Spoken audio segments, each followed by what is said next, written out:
Hello friends, कशा आहात तुम्ही? मनापासून स्वागत आहे तुमचं स्वाद या चॅनलमध्ये. आज आपण पाहत मस्त बटाट्यापासून चकलीचा एक वेगळा प्रकार. चला तर सुरुवात करूया आपल्या रेसिपीला. यासाठी मी 1-2 बटाटे बॉईल करून मॅश करून घेतलेले आहेत. आता यामध्ये आपण मसाले ॲड करूया. सर्वप्रथम आपण एक अर्धा चमच चाट मसाला ॲड करूया. त्यानंतर चवीप्रमाणे मीठ, लाल तिखट, तुमच्या आवडीनुसार तुम्ही कमी जास्त करू शकता. त्यानंतर पहा मी धने, थोडे जिरे, लसूण, ओली मिरची हे मिक्सरला असं जाडसर वाटून घेतलं आहे, ते ॲड करूया. त्यानंतर यामध्ये आता आपण कॉर्नफ्लॉवर ॲड करूया.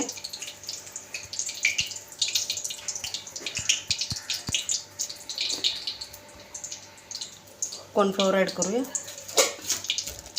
छान याला मिक्स करून घेऊया. पहा कॉर्नफ्लॉवर आपण जेवढं यात बसेल तेवढं ॲड करूया. कारण याला एक आपण घट्ट असं बॅटर तयार करून घ्यायचं आहे. घट्ट अशी याची कणिक मळून घ्यायची आहे आपण. आता हे सर्व मिक्स करून घेऊया. पहा आपण याची घट्ट अशी कणिक मळून घेतली पाहू शकता तुम्ही. आता छान आपण याची चकली तयार करून घेऊया. त्यासाठी आपण चकलीचा साचा घेऊया.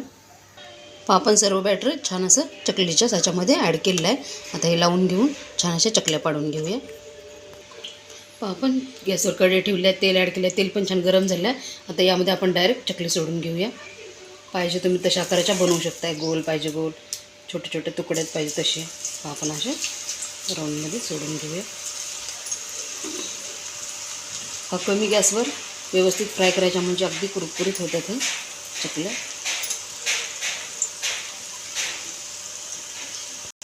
पहा व्यवस्थित असे छान असे आपली चकली फ्राय झालेली आहे पाहू शकता. मस्त कलर आलेला आहे. आता याला काढून घेऊया. पहा कॉर्नफ्लॉवर आणि बटाट्यापासून मस्त असं आपलं काटेशेव म्हणा, चकली म्हणा किंवा काही पण म्हणा तुम्ही आयत्या वेळेस मुलांना कधी चहासोबत खाण्यासाठी मस्त आपला स्नॅक्सचा पदार्थ तयार झालेला पाहू शकतो तुम्ही. मस्त अगदी आता दिवाळी येत आहे तेव्हा पण तुम्ही अशी मस्त कमी साहित्यामध्ये स्नॅक्सचा पदार्थ बनवू शकता किंवा चकली. बाकी किती सुंदर झालेलं आहे आणि एकदम कुरकुरीत खायला मस्त अगदी छान. पहा एकदम कुरकुरीत झालेलं आहे. कशी वाटली रेसिपी कमेंटद्वारे नक्की सांगा. आवडल्यास लाईक करा, शेअर करा आणि चॅनलला नक्की सबस्क्राईब करा. चला तर पुन्हा भेटूया अशाच एका नवीन व्हिडिओसोबत. धन्यवाद.